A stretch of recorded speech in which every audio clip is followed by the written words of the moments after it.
Hi, I'm Ernie Conover. A popular bowl construction technique is to glue up small pieces of wood in rings to create a blank which you can then turn a bowl from. It has some advantages over solid wood.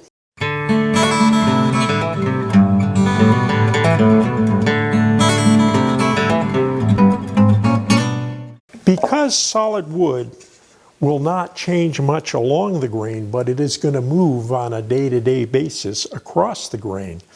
This bowl will only be round on the day it's turned. It's actually about a 1/16 inch narrower across the grain than it is along the grain today. Next week it will be something else. By tiling our bowl up from small pieces of wood, we create wedges so that we have plank grain running all the way around, or face grain it's sometimes called. And that is really engineered wood. This will always remain very round throughout its life. This technique was used extensively in the past by pattern makers. To do this, we need to cut these wedges very accurately. The first thing you do is decide on how many segments you're going to have in your ring. This one has 8. And if you divide 8 into 360, you get 45 degrees per wedge of cheese, if you will. And if you put that in a 45-degree square, it fits perfectly. But that isn't the whole story. Each one of these is half of 45 degrees, so what you need to set your miter box or your saw to is 22.5 degrees to come up with 45 inclusive. It is important to use a strong glue. I have made many of these with Titebond Original, which works fine, especially if you put some finish on it. There isn't much problem with these failing. However, these days I generally use 2 or 3. 2 is much quicker. You can get to work a lot faster because it dries much faster. On the other hand, if you have a complicated assembly, this gives you a little open time, so is very cool in that direction.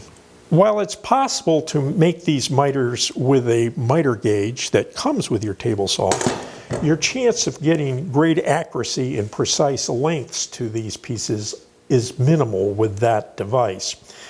It is better to build a specialized sled, which is what you call this type of aid to accurate cutting in a table saw. I made it by taking a sheet of plywood and gluing these heavier pieces on the back and the front, and gluing 2 3/4 inch wide strips to the bottom of it that allow it to run very precisely with minimal error in my saw.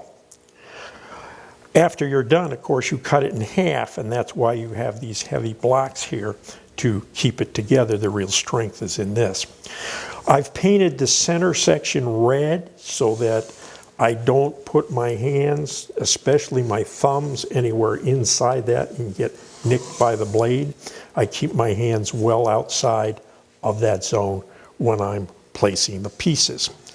I take each piece and I put a pencil line on each side, and that will allow me to do the first cut right here and get a perfect miter to the corner. And then I will just turn that over like that and line it up with this pencil line and make the second cut.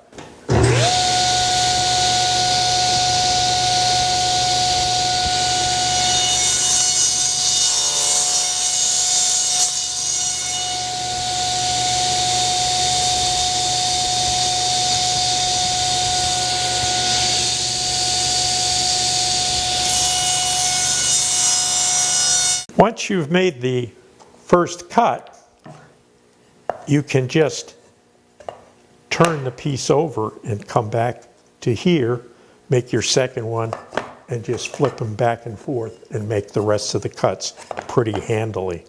There we have our pieces cut and laid out in the way we would like them to be in the piece. An easy way to glue these up is to, one, use hose clamps as a clamp, and to lay them out on masking tape.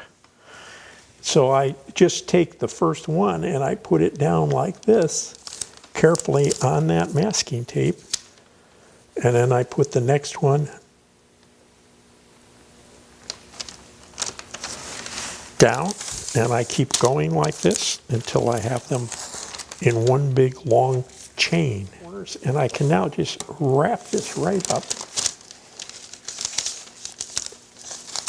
and see how it fits. It's going to be a little off at this last one. Your chances of getting all these miters to come out perfect is pretty remote, because with all those cuts, a zillionth of a degree adds up as you come around here. So it is almost always that you have to adjust your last piece. And I need to take a little bit off the inside corner, or one or the other of these. And I'll walk into a disc sander and sand just a smidgen off of that last piece. And nobody's going to see a 1/4 of a degree error in the finished piece, but they will see a big glue gap if you don't do this. And this is really the secret to making these kinds of assemblies come out correctly. I'll be right back. Okay, I've adjusted that just a bit on the disc sander. And look at that. Perfect. So we can now proceed with glue up.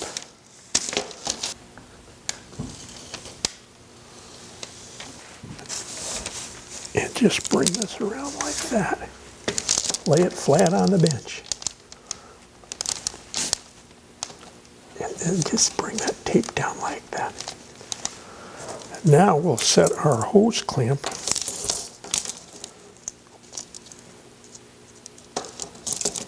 over this whole thing.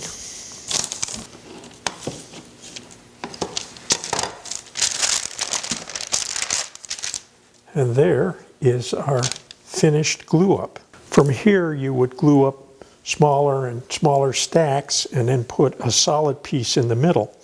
And then you have to glue all of those together with the lines in your tiling in the middle like that, so that you get that up and down glue strength.